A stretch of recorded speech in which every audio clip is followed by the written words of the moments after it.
What is up, ladies and gentlemen? Welcome into another episode of the SEC on the College Huddle. I am your host, Michael. Unfortunately, my co-host, Chris, not able to join us tonight. He's on a little family trip. But I do have Trey from the Doghouse Podcast with us tonight. So, Trey, how you doing, man? Doing pretty well. How's it going? I'm sure you're a little nervous over there, right? Yeah, just a little bit nervous. At the time of this recording, Tennessee and Texas A&M were playing for the national championship. So that's got part of my attention. But you know what? It's time to record some SEC stuff. So we're gonna have a pretty good focus on it as well. So tonight we're gonna be discussing a little bit about 8-game conference schedule versus a 9-game conference schedule, and then do a little coaches on the hot seat in the SEC. So probably going to keep it short and sweet, but have a good conversation about this. So, Trey, the SEC has been at a 8-game conference schedule for a long time, as long as I can remember for sure. And, with all the conference expansion and stuff, everybody's talking about, well, is it time to go to a 9-game conference schedule? So before we kind of go into our details about it, what are your thoughts? Should the SEC stay at an 8-game conference schedule or go to a 9-game conference schedule? That's a great question. I'm more of a traditionalist. I kind of liked where it is now. Eight-game SEC schedule, and then you kind of get some of the non-con games. So, for example, like this year, Georgia's got Clemson, which is a primetime matchup. They were supposed to have like UCLA, I think, in the years coming, that got canceled just because the whole Pac-12 type thing. We played Oregon, a couple of years ago. So it gives you maybe some other eyes on the SEC or on Georgia, for example, that normally wouldn't with some non-con games. But also, I think people are getting tired and fatigued on the Texas Tech, Louisiana Monroe's kind of the cupcake games, kind of filling in. So I can kind of see both ways. But if I had to pick, I like the 8 SEC games. But I will say with having Oklahoma and Texas coming in, it does have a lot more premier matchups and more exciting schedule matchups for overall college football. So I can see that. But if you had to pick, I like it where it is. Yeah, so I'm a traditionalist as well. So I like the 8 games. I like picking up that big time matchup, or at least a decent matchup for that 9th game, because you're going to play 3. Most years you're going to play 3 teams that are those cupcake games. For Tennessee, it's a UT Martin, a UT Chat, Austin P, somebody like that. And then you have to have that FBS that Power 5 conference game. It doesn't matter who it is. I mean, Tennessee this past year had Virginia. At the time that it was scheduled, kind of looked like a pretty decent game, but Virginia kind of went down a little bit. Wasn't as good of a game once it came around. But, you mentioned it. You got Georgia Clemson to start off the season this year. We've got LSU USC this year in the opening weekend. Texas A&M against Notre Dame, Florida and Miami. You got some good matchups non-conference. You'd love to see those type games where if we go to a 9-game schedule, you're probably not going to see those type of matchups anymore. You're not going to get to play some of these teams that you otherwise might be able to, because your other 3 games you're wanting to schedule pretty easy. Because a 9-game conference slate, that's a lot of hard games. So I'm with you on that. I'm a traditionalist. I love the 8 conference games, but kind of getting into a little bit of our discussion here now. With 8 conference games, you're only going to have one rival that you play year in and year out. And then you've got 7 teams that you are rotating each year. Where a 9-game, you're looking at 3 rivals that you get to keep, and you're rotating 6. Here's where I get into, I like the 9-game as well, because if you have 9 games and you keep 3 rivals, you're going to get to keep those matchups like Georgia and Auburn, like Tennessee and Alabama, like LSU and Florida, where if you stay at 8 games with just that one rival, you're not going to get to keep those matchups because Auburn and Alabama are going to play.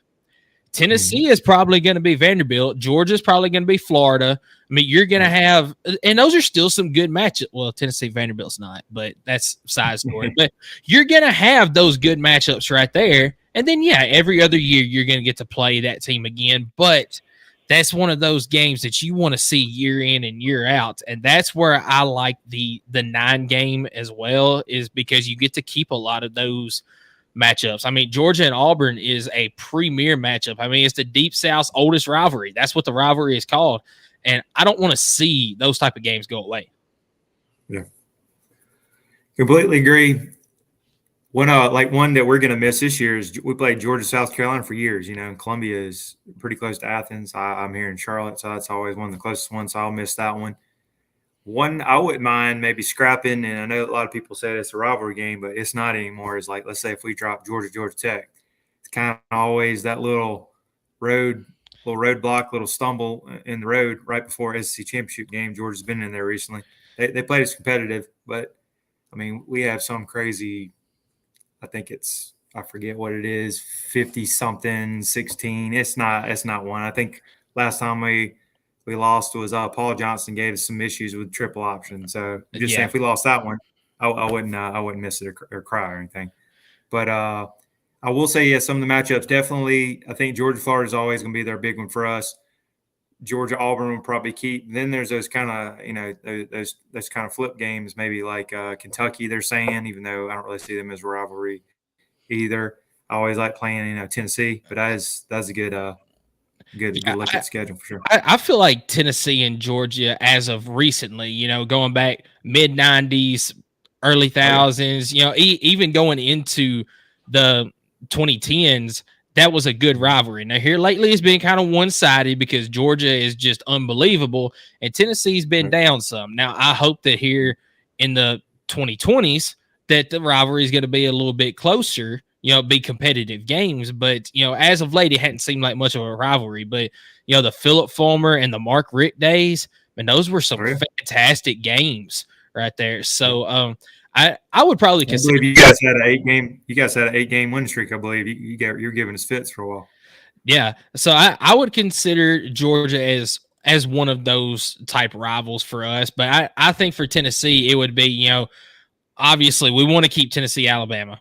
A lot of people are saying Tennessee, Florida, and that goes back to once again the '90s, the early thousands. You had Florida in their heyday with Steve Spurrier going up against the Peyton Manning teams, the T. Martins and all that. So that kind of developed into a rivalry there. But I would say that Tennessee's 3 would be Vanderbilt, Kentucky, and Alabama. And I'm fine with that. But I want to see more of these rivalry games because, all right, let's just take Texas, for instance, coming into the conference. You have the Texas A&M games for years were the big rivalry games. Back in the mid 50s, 60s, 70s, something like that, you had Texas and Auburn. I mean, not Auburn, Arkansas. That was a big rivalry there. So I want to see more of those games as well, instead of just you get that one premier game each year.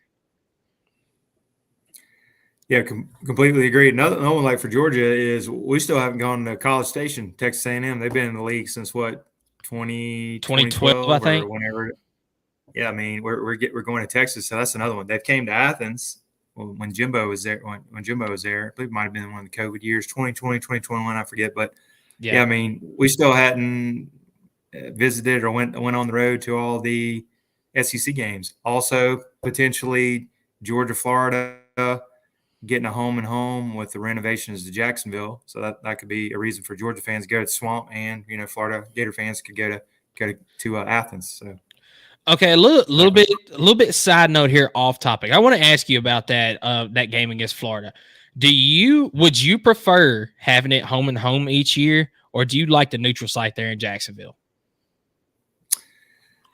I'm kind of with Kirby's new thing. You can tell he's always wanted it for recruiting reasons to have it home and home, and I think it kind of goes back. It's been in Jacksonville. I mean, I've been to it probably 9 or 10 times. It was always great with some of my friends, but it's kind of like, the stadium's okay. It's a little rough around the edges, I'll say, for tailgating in the area. I would like it home and home. The reason is have Georgia fans be able to have a reason to go to the Swamp because they always talk about it, and go to Athens. So I would like that. Or if they made it where it was home and home, and then maybe like go to Jacksonville third year, go to Atlanta Mercedes-Benz, somewhere like that. But I wouldn't mind seeing change. Yeah, I think just from an outsider looking at it, I would probably prefer to have a home and home type deal, or even like you said, have it, Jacksonville 1 year, have it Atlanta 1 year, something like that. I think that would be good. And like you said, with Kirby's point, it would be great for recruiting to be able to have that home and home there.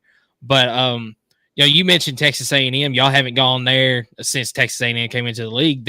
That's one thing, regardless of it being an 8-game schedule or a 9-game schedule, that I do like is now each senior, if they stay 4 years, will get to go to each team's stadium at least once. And I think it plays out where no, it would be once, because you're going to play them 1 year, whether it be home or away, and then you're not going to play them the next. And then that following year, you would get the opposite of either home or away. So I do like how that's going to work out, because you need to play each team every other year. I mean, Tennessee since 2012, when Texas A&M and Missouri came into the league, I think they've played Ole Miss in football once, and that was the infamous golf ball thrown at Lane Kiffin game.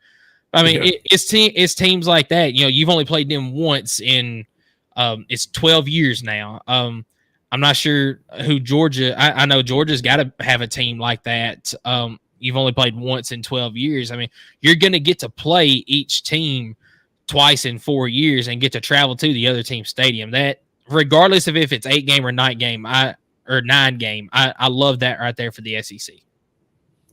Yeah, question for you on that. Has Tennessee visited all the current SEC schools, excluding Oklahoma and Texas, obviously? Have you guys all been on the road, or at least went to their stadium?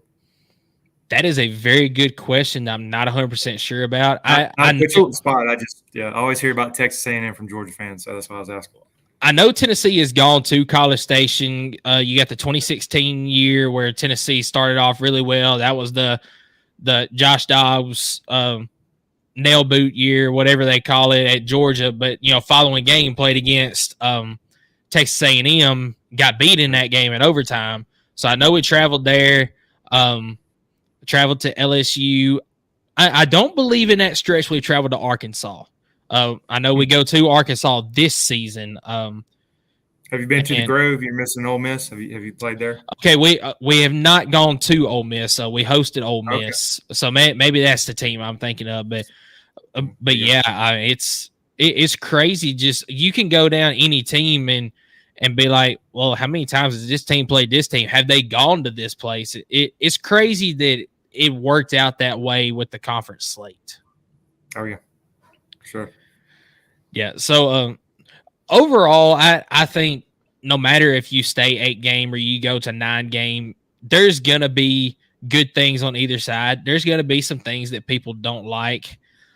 I think to help keep more tradition, I probably lean towards 9-game as far as, the rivalry goes and all that. I love the rivalry games. Give me more rivalry games.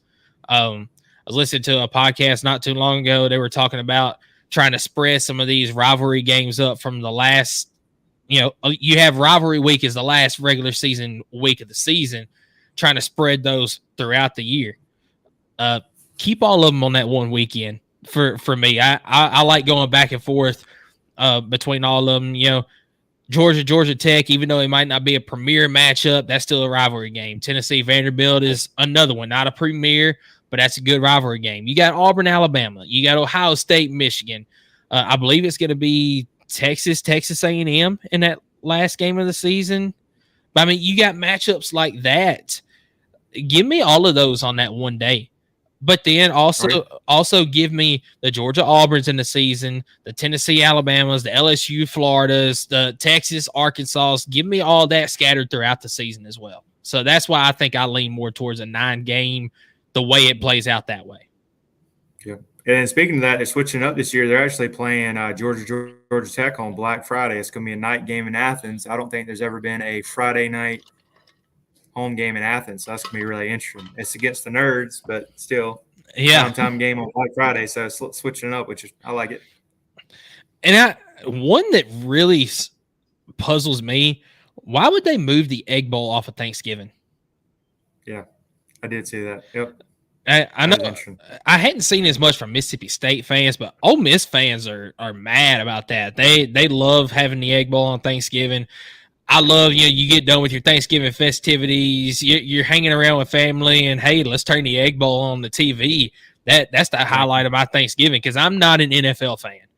I love college football, and having that Egg Bowl on, that gives me something to look forward to on Thanksgiving Day at the end of the day.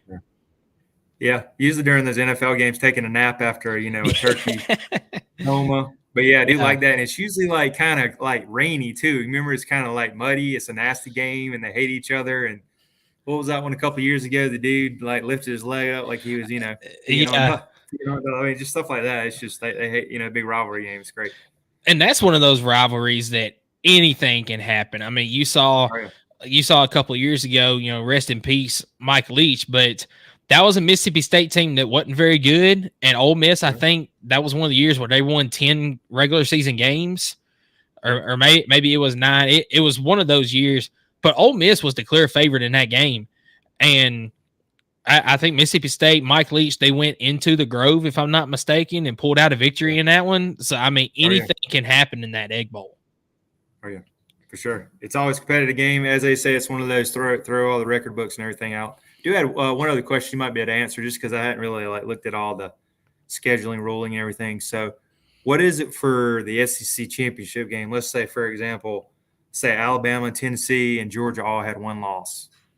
Like, do you know what the tiebreaker is? Because, it is a lot of teams, and I still hadn't looked into it. Just wondering, because there's no East and West. So I'm not certain on that. I would say, of course, first off, it would go with head-to-head matchups, and it actually works out this year that all three of those teams play each other. So, Tennessee, Georgia play, Tennessee, Alabama play, Georgia, Alabama play. So, let's just say that, Georgia beats Tennessee, but Alabama beats Georgia, and then Tennessee beats Alabama. I think that it would go from there, maybe point differential. Something like that. I don't know. So I'm not certain what that tiebreaker would be, but I've got a feeling that in the first few years, we're going to see something like that work out, where they're going to have to go to the tiebreaker to see who makes it in. Yep, there's going to be some salty fans. That always going to be people to complain. Like there's going to be a lot of complaining on whoever the 13th team left out is, top 12. So that'll be interesting. Yeah. So with that right there, let's go into another little topic before we get into the SEC hot seat. How do you feel about the 12-team playoff? Because, Georgia has made the 14 playoff almost every year since 2017, something like that. I mean, they've been a consistent team in the 14 playoff. So how do you feel about it moving to a 12-team playoff?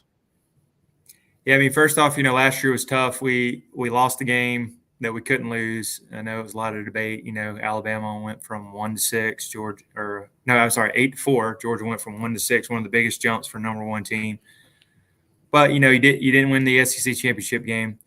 With that said, I do like it from Georgia standpoint. For Tennessee, it gives you more of a chance to get in the top 12. But it also is going to make the conference championship games irrelevant, because this is going to be a marathon, not a sprint. I was talking on another podcast with some other friends. Like, let's say Georgia goes 10-2. Let's say Tennessee beats them and they lose to Alabama because Georgia's got a brutal schedule. It's almost like, do you want to maybe save their legs a little bit, skip the SEC championship game, maybe get like a 6th or 7th seed, maybe like Missouri, get some try to get that at large. Get a good matchup, and you're right there, and you're dangerous down the stretch. Then let's say 11-1, play that game, maybe lose a close one to Alabama or LSU, whoever it is. Maybe get banged up a little bit, lose running back, quarterback gets banged up, so it makes the SEC championship game. Even though Kirby says his still big goal is to win the SEC championship game, but hey, this is a marathon, not a sprint. So I think I like the 12 teams. It's great for Georgia, come from a Georgia fan, but it makes the conference championships less relevant. I think that you hit the nail on the head there, because I love the 12-team playoff. I'm not a big fan of, they're talking about moving it to a 14-team playoff already. Let's see what the 12-team playoff looks like first.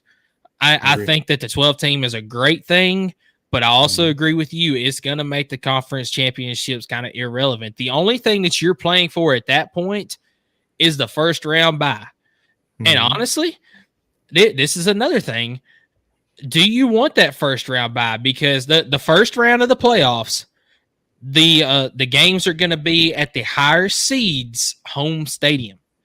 Can you imagine a playoff game in Athens, in Knoxville, in Tuscaloosa, in one of these SEC stadiums? Can you imagine the atmosphere for that game? I mean, yes, you obviously would love a bye, but at the same time, wouldn't you love to host a playoff game at your own stadium too? Exactly. I would love that. Yeah, that's great. The only thing with that is, let's say if you're a lower SEC team, is maybe don't want to go to Michigan or Ohio State or whoever in December. That's my only thing, is I'd hate to see Georgia somehow. I don't know if they had an off year and stumbled in 10-3 or something. You got to go to Ohio State and it's 10 degrees and a night game. I don't know about them, the Southern boys or Georgia boys. So that's my only thing. Just we want climate control and a good. Hell, it might be. It'd be cold in Knoxville if they had a playoff game in December. Athens would be chilly. So just it is what it is. Yeah. Yeah, but I think 12-team playoff is a great thing. You're gonna have once again, you're gonna have some cons about it, just like you will with anything. But I think the pros are gonna greatly outweigh those cons. But with that, we're gonna move into some SEC coaches on the hot seat this year. So, yes, sir. Who's your first one you want to talk about? I know we both love this school. I'm gonna go dead man walking. Probably not surprising to go Billy Napier. Yep. I think he's got to get over 6 or 7. I don't see it. One of the most brutal schedules. I think that last 5 is like potentially top 5 top 10 teams. Couldn't happen to a better team. Graham Mertz doesn't scare me at all.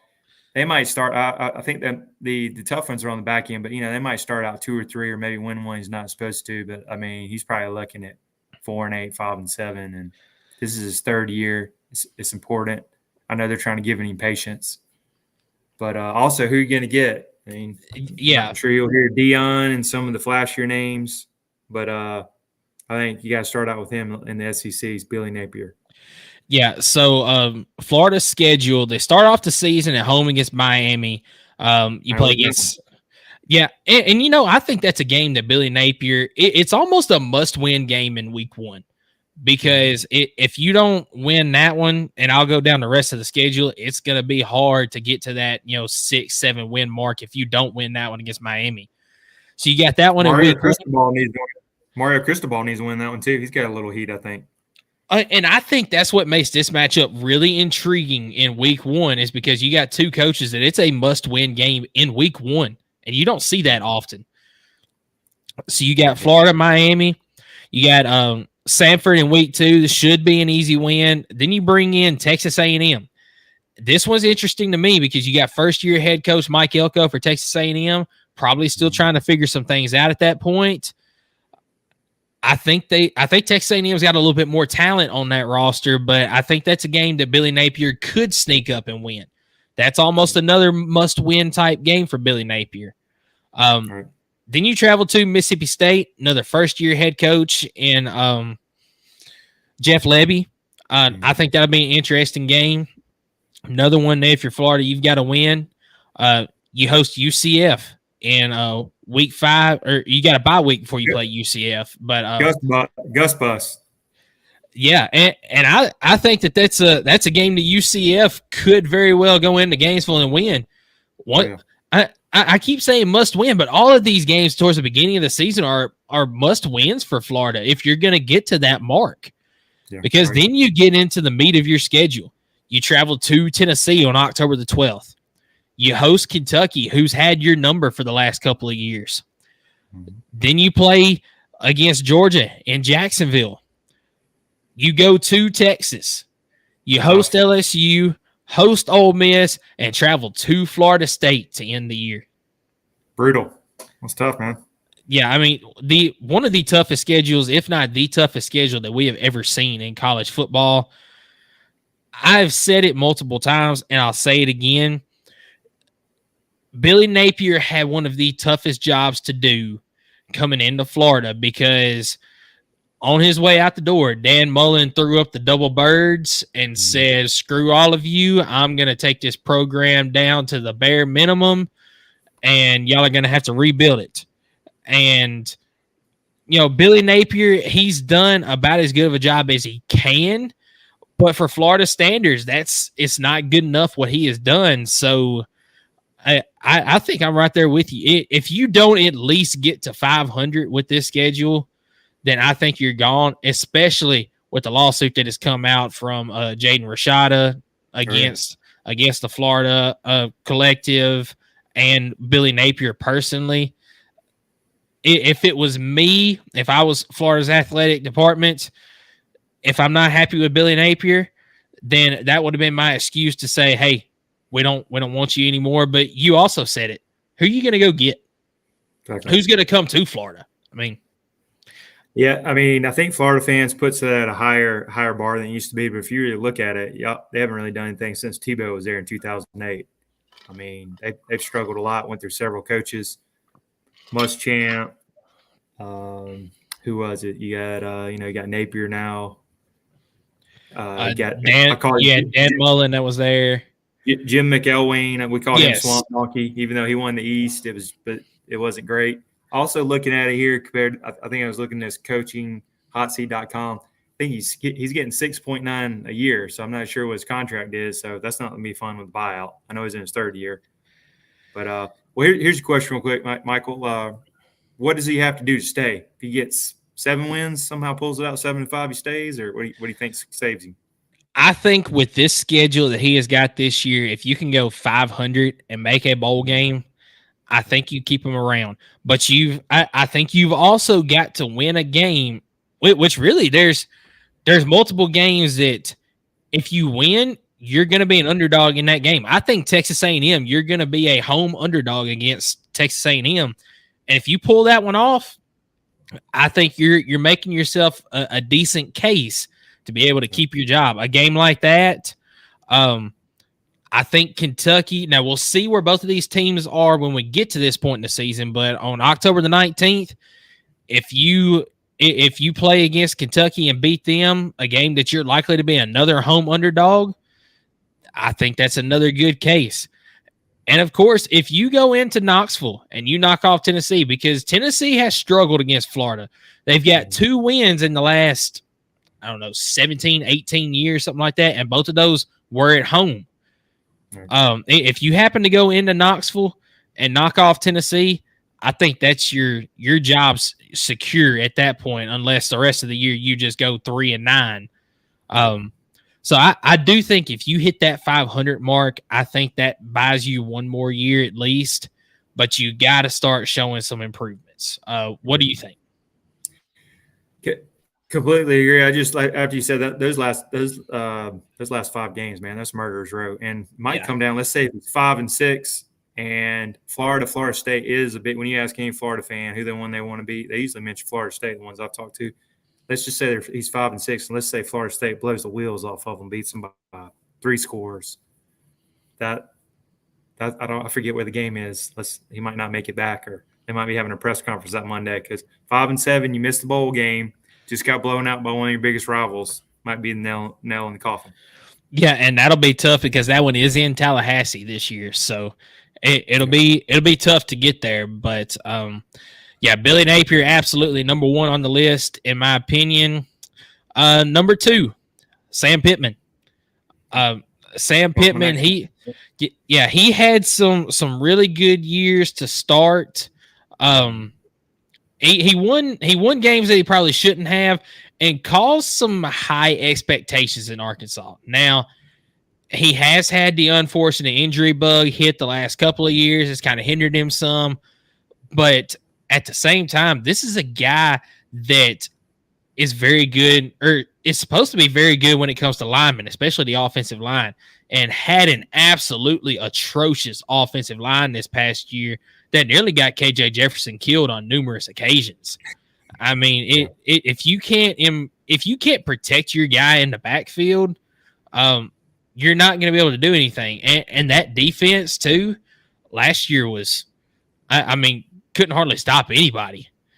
Yeah. And they're one play away each game almost. It seems like from pulling it off. I mean, Alabama, I think they got beat by 3. You got the BYU game towards the beginning of the year this past year. You were a Hail Mary away from pulling that one off. LSU, I think, was even a close game.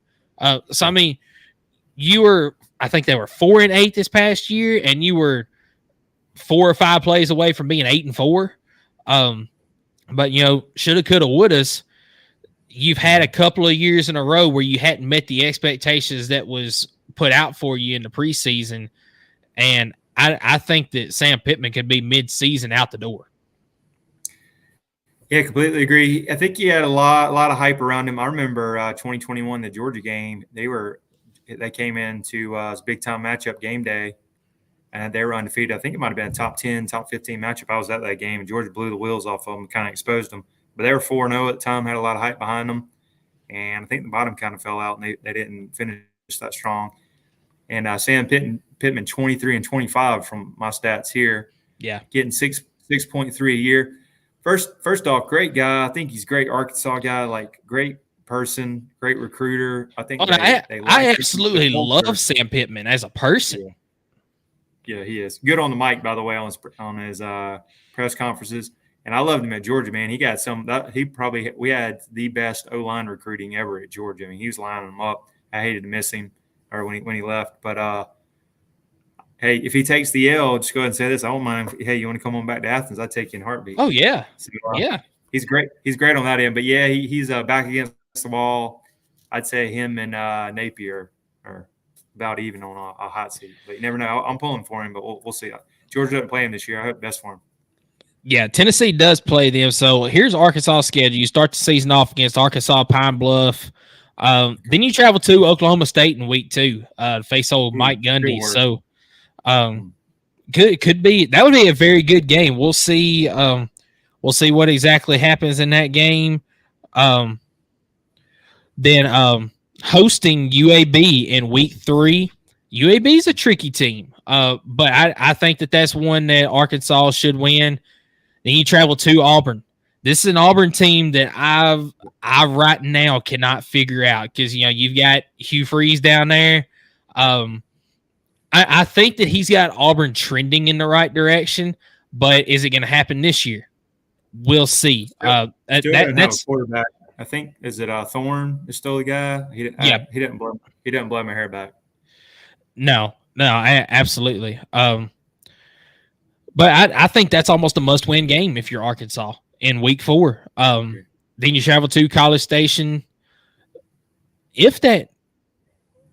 Last year's game was in Dallas, AT&T Stadium. I don't know if that's going to be another neutral site game or if they're actually going to College Station this year. But either way, playing against Texas A&M, not going to be an easy game.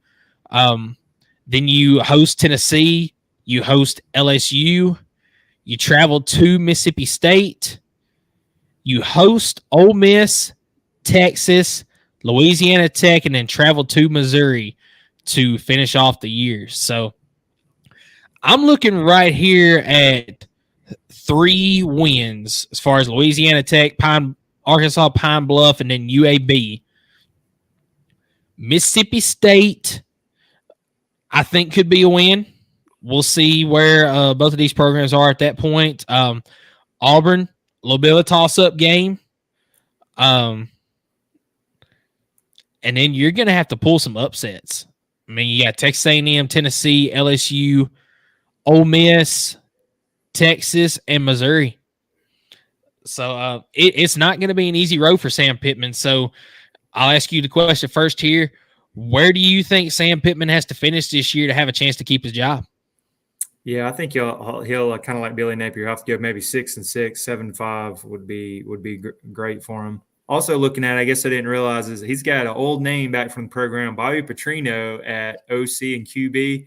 Another one is who's going to be their quarterback. I know KJ Jefferson. I think he transferred to UCF, which is surprising.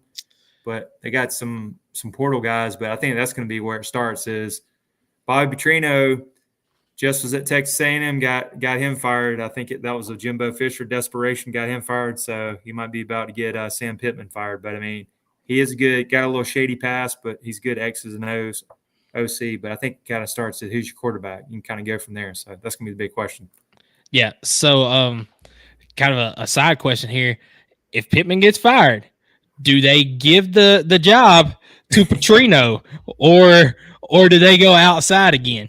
I'd go outside again. Just that whole you already got burned once with the young lady on the back of the motorcycle and the neck brace. That's what I remember with Bobby Petrino. He's got a sketchy past, and he left the Falcons high and dry that time. I'm a Falcons fan, 3-13 or whatever it was. So yeah, I'd go somewhere else if I were them, but that's out of my pay grade. Yeah, I think I'm with you, and you know I'm also with you. I think he's at least got to go 500, and I'm almost. I know the schedule really doesn't kind of line up for it, but I'm almost thinking you got to go 7-5 to be able to keep your job. But we'll see. I think that I think that Sam Pittman is almost like we said with Billy Napier. He's almost a dead man walking at this point. Yep. So we'll see what happens there. I think he'd be definitely a big name on the coordinator side. He'd get a job right away. It depends on. I know he's got some age on him, but if he wanted to come back, I'm sure somebody scoop him up as an O-line coach in a minute. So, oh, absolutely. I mean, I think that he's a guy, kind of like Ed Orgeron. He's a better assistant coach or a coordinator somewhere than he is a head coach. So, yes, I completely agree. Yeah, just like what you said. If he became available somewhere. I wouldn't mind having, talking to him, say, hey, come be my O-line coach. I'm not going to say I'm not going to say D-line coach because we got a pretty good one up in Tennessee, but yeah, O-line coach. Yeah, come on. I think that he would be a great assistant coach there, but do you have a third in the SEC as far as the hot seat? I'm going to give a little honorable mention. I've been saying this. I said this on another podcast. They might not like it. I think Shane Beamer has a warm seat. 20-18, coming out 5-7. Some of the coaches and people around, he's just been saying some weird things, and he's kind of pointing fingers a little bit. I don't really know who the quarterback is going to be. Had Rattler, he was good, and he got top the third or fifth round. I forget where he went. So he was a solid quarterback, quick release. He did some good things. I remember them, beating Clemson that 2 years ago, which is surprising. Oh, you beat Tennessee that same year, so yeah, not Tennessee out of the playoffs. I didn't want to bring that up and dig salt in the wound on that. But yeah, that was. But and Georgia doesn't play him this year, and I don't know. I liked him at first because he was a Georgia guy, but man, he's a little whiny to me. I'm not a Beamer fan, and 6.1. He's 20-18, but who are you going to get? Because South Carolina fans are diehards, but it's basically like he's a 6 or an 8 win program, maybe even a 6. That's what they are. So Shane Beamer to me is I think a little warm seat. Like if he's got to probably get keep it maybe 8 wins, 8-9 wins would be great. But I don't even know who the quarterback is. That's another thing I didn't really follow the spring. So yeah, I'm not certain. If you got their schedule, might be interesting to see what the schedule is. Might have a brutal schedule. Yeah, I've got their schedule. We'll go through that here in just a minute. I'm not certain who their quarterback is either. But here's another question for you. What exactly is South Carolina's expectations? I know neither one of us are South Carolina fans, but what do you think South Carolina's expectations for a season should be? Should it be 8 wins, 9 wins? I mean, obviously it's not national championship. I mean, even with Steve Spurrier at the helm, I mean, I think he definitely elevated South Carolina's expectations, but even with him, it wasn't national championship type expectations. He never did have those type of seasons. So what exactly is South Carolina's expectations with the head coach? Yeah, I think I have a close friend. We talk about it sometimes. He's more realistic fan, but he's in that 6-7 win range. Anything over that, like 8-4 a couple of years ago was great, and they had a couple of upsets. But anything more than that, they're not. I mean, they had Spurrier had them those 3 10-year wins. I think that was their heyday.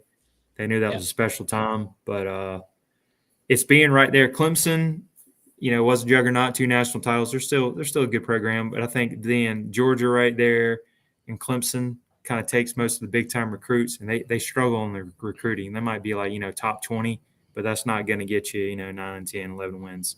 So 6, 7 on a good year, 8-year program is the way I see it.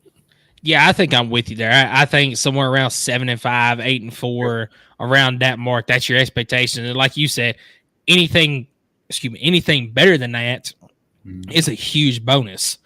So, but Shane Beamer was also on my list. Now I've got some family of South Carolina fans, and a few of them said that they love Shane Beamer. They love what he brings to the program. A few of them said, I'd rather move on from him.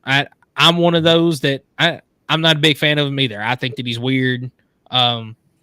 He kind of he applauds some of the things that I feel like is silly, and there's a whole bunch of other stuff too that I'm not going to get into. But South Carolina's schedule this year, you start off with Old Dominion at home. You start off early with SEC plays. You travel to Kentucky in week 2. That's going to be an interesting matchup. See where both of these teams are at this point.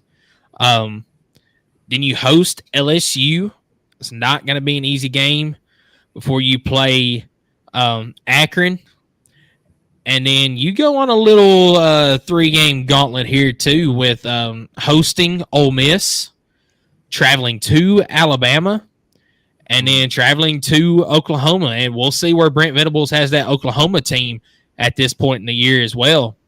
You host Texas A&M after that, travel to Vanderbilt, host Missouri before playing Wofford, and then going to Death Valley to play against Clemson to finish off the year. So I think the schedule kind of lines up where South Carolina could go 6-6. I think at that point, Shane Beamer's probably safe. But I think if you have a losing record this year like you did last year, that seat warms up quite a bit, and we could be looking at the end of the season, Shane Beamer being out as South Carolina's head coach. Yeah, completely agree. Yeah, 6-6, 7-5. That would keep him safe. Looking up here, it looks like Lenora Sellers, who's a 3-star, I guess, was named in the spring back in May as their starting quarterback. Don't really know much about him. I think they do have Robbie Ashford, who was a transfer from Auburn. I think he's on the team. They said he did some things in the spring, but I guess not good enough. To me, he's a great athlete, but just not accurate. Runs around, but he's not really accurate throwing the ball. Georgia played him. Robbie Ashford, so we'll see.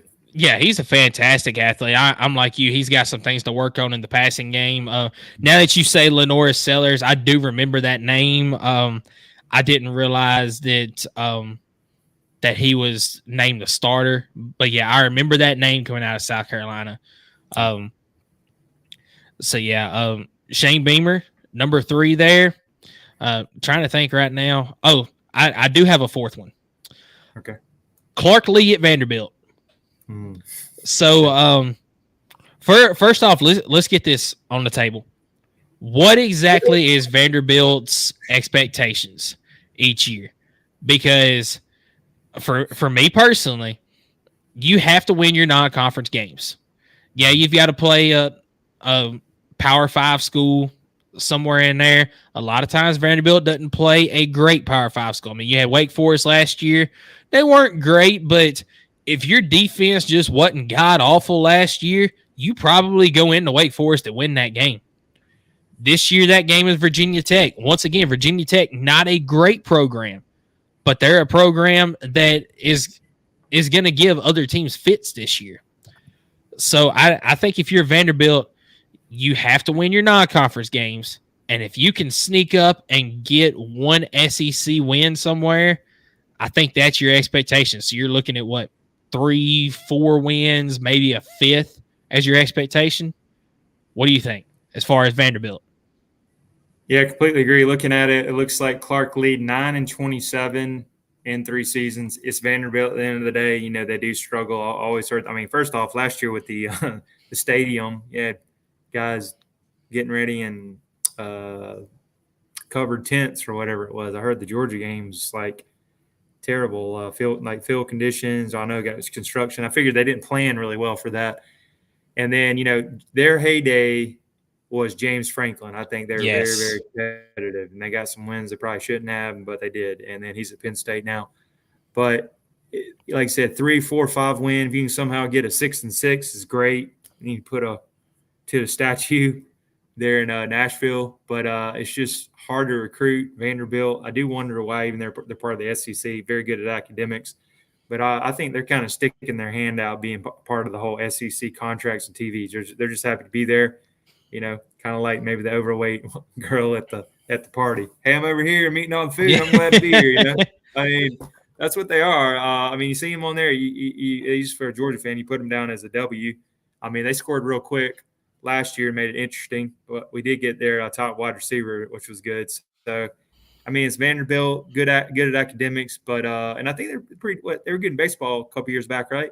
So, football wise, 3, 4, 5 win program. That's what they are. And I think when you talk to alumni, they know what's up.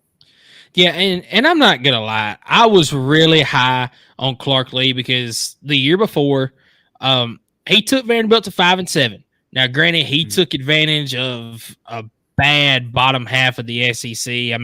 Got a home win against Florida, in which they tried storming the field. Basically, it was just a single file line out of the stadium onto the field, but picked up a win against Missouri that year. So you got 2 SEC wins, 3 non-con wins as well.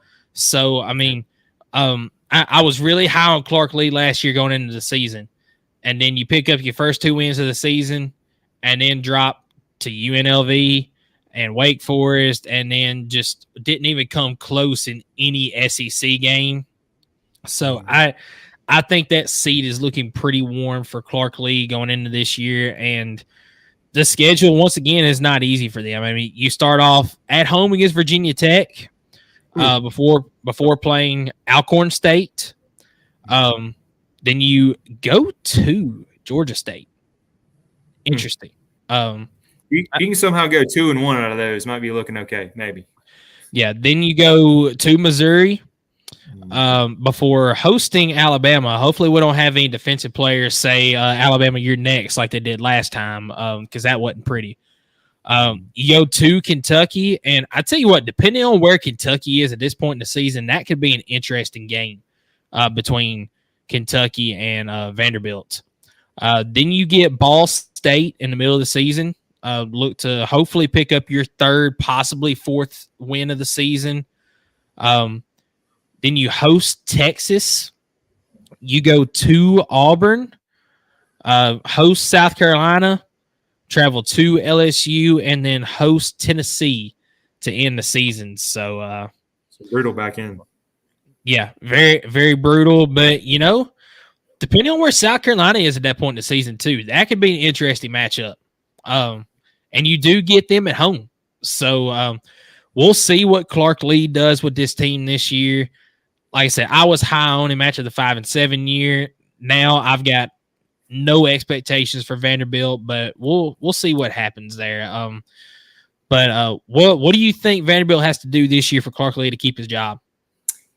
I think you somehow go 5-7, and maybe if they give you one of those, I hate to say those crappy bowls, 5-7, we kind of squeak in there one of those December 19th, December 20, whatever it is.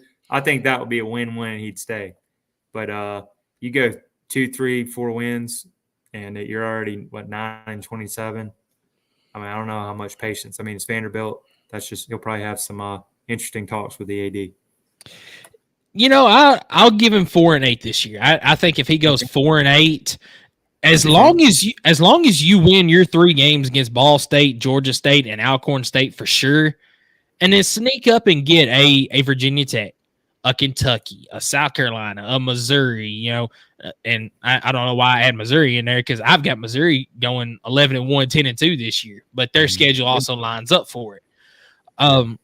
I think if you go 4-8 this year, then you're safe. But then the question also becomes, who are you going to get if you fire Clark Lee? Because unlike Florida, because I think there's some coaches that'll go to Florida that would willingly leave wherever they're at to go to Florida. Who's leaving their job to go to Vanderbilt? So I mean, who do you get? Kind of coordinator, I think. Yeah. So if he goes 4-8 and he there's competitive in some games, maybe lose 10 points, 7, right, real competitive and sneak up on some people, that would help too as well. But if you just get the wheels blown off every game, that's not gonna help. And I'm not certain who the quarterback is for this team this year. They had a freshman last year got to play in some games. I was very impressed by. He's very athletic. He's a tall guy. Didn't get to see him throw the ball much, but he impressed me at times. And I think Vanderbilt's offense last year was good enough to win some games. They just had an absolutely horrific defense that couldn't stop anybody. And that's what hurt them against UNLV when they traveled out there to play them was their defense. The offense was fine.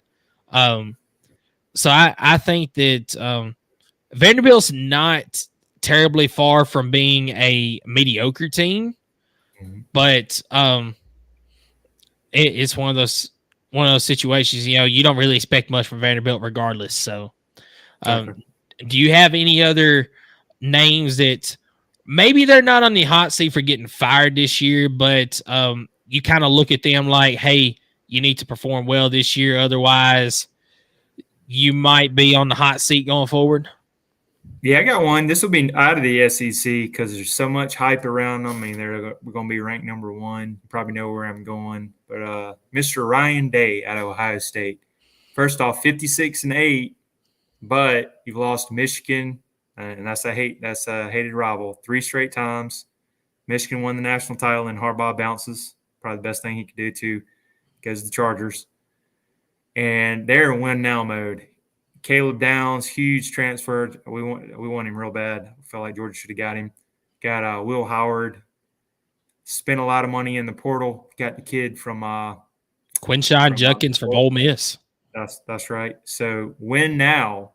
I think it's definitely playoffs, of course. It might be national title or bust for Ryan Day. And these Michigan losses, and you just see the social media after them.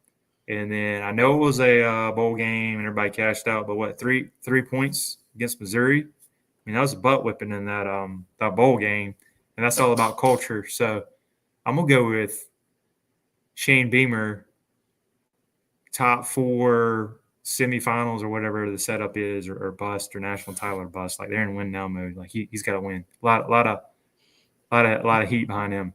You mean Ryan Day? I'm sorry. Yeah, Ryan Day. Yeah, I'm sorry. Yeah, I agree with you there. I've gone on I've called into the Ohio podcast, talked to Eric and Chris and them, and I've asked them, is it national championship or bust? And I think they're with that right there. This year it is national championship, or hey, the questions have got to start being asked. And you would think with a 56-8 overall record that this guy is safe, but I mean, when you mentioned it, you lose to your rival 3 years in a row. You haven't just won that big game. I mean, you could say Penn State, but I mean, Penn State has been teetering on mediocre, but they have a good year in and year out because of a bad Big Ten, other than Michigan, Ohio State, and themselves, Penn State. So yeah, I think absolutely Ryan Day is on the hot seat this year. And he's getting $10 million a year, so that's not anything to shake a stick at too. It's not cheap. Yeah, and one thing that we didn't even mention is you go out and you hire Chip Kelly as your offensive coordinator too. I mean, they really are. They're going all out for it this year. So. And I guess they got the Will Howard kid. I mean, he's pretty good at Kansas State, so that'll be interesting. I don't think he's a C.J. Stroud, and I know last year. What's the guy's name? He kind of struggled a little bit. He was just another guy. Kyle McCord, I think. Kyle McCord, yeah, I had some Ohio State buddies. They kept calling him, he's just another dude type guy. So I think that's where it starts. But their defense will be loaded. They got a lot of pieces. Marvin Harrison Jr. they'll definitely miss. I'm not sure about their wideouts, but looking at their schedule, I was looking at Akron, Western Michigan, bye week, Missouri. I'm sorry, not Missouri, Marshall. So that's 3-0 at Michigan State. They should beat them. You got Iowa. And then you got at Oregon. That'll be a big one. October 12th. Good non-con game there. Bye week. Nebraska. At Penn State. That'll be tough. Purdue. Northwestern. Indiana, and then Michigan. So definitely some winnable games. But I mean, weaker schedule compared to the SEC. I know all Big Ten fans, they would, we're the Big Ten. But yeah, he's in win now mode, Ryan Day. I'm interested to see it. And I like calling them the suck eyes. That's what I call them. Yeah. I'll say this though, you don't say Michigan to them though. It's the team up north. Oh, yeah. So that's right. I call them their friends from the north. They don't like that. You just play with fire on that one, don't you? So I do. I'm still living off the. It was a stressful New Year's Eve when we beat them, and I know they keep saying, "Well, that was." Man, they're still talking about it. That was a late hit in the back of the end zone there. But I bring up all the years Alabama beat us. It was time. I mean, we gutted it out. National title. That was you couldn't have had a better New Year's. Shanked it left. Hey, dogs win. Happy New Year. It was great, and then we ended up rolling and beat TCU. But that was a great program. That was a great game. Give it to them at the end of the day. Probably should have lost that game, Georgia, but Stetson Bennett and the boys somehow found a way to win it. But yeah, that's why I keep kind of digging it in. And I think Ohio State's one of the most hated fan bases too. Yeah, between them and Michigan and Alabama, and Georgia's getting on up there now because of the success that they've had lately. But we are. Yeah, I'm just all those teams. The ride, man. I mean, all those years of disappointment. So I'm just enjoying the ride. Kirby Smart's got them rolling. That's all I'll say. Yep. Hey, you've got a reason to be enjoying that ride too. But exactly. So Trey, you want to tell the folks where they can find you? Yes, sir. We're on Twitter, as I like to call it. At Doghouse on Twitter. Doghouse Podcast on Doghouse Podcast on YouTube. We're at 372 on the road to 1,000. Be great to actually get monetized. And then we're also on Instagram at the Doghouse Podcast, and we're also on Spotify. So yeah, we're growing there. Got some great guests coming up. Love collaborating with College Huddle and yourself, Michael. Well, I'll get you on when we play you guys this year. And it's been a great community. Love doing the College Huddle and collaborating with everybody. It's been great.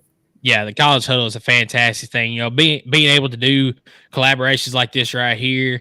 Skylar and I over at the Vol Fanatic Show, we've done it numerous times with different people. And we're definitely looking forward to this season being able to have you on, have some other guys from the SEC on whenever we get to those games as well. So you can find me at Vol Fanatics 1998 on Twitter and Vol Fanatics Show on every other platform: Instagram, Facebook, Spotify, Apple, YouTube. We're not doing quite as well as Trey is on YouTube, but we're moving up too. We're at 230 subscribers, moving up. And once we get to football season, I've got a feeling a lot of us are going to start getting some more viewers, get more subscribers and all that, because we're in a down period right now. It's hard to make the content that we really want to. But looking forward to a lot of it in the football season.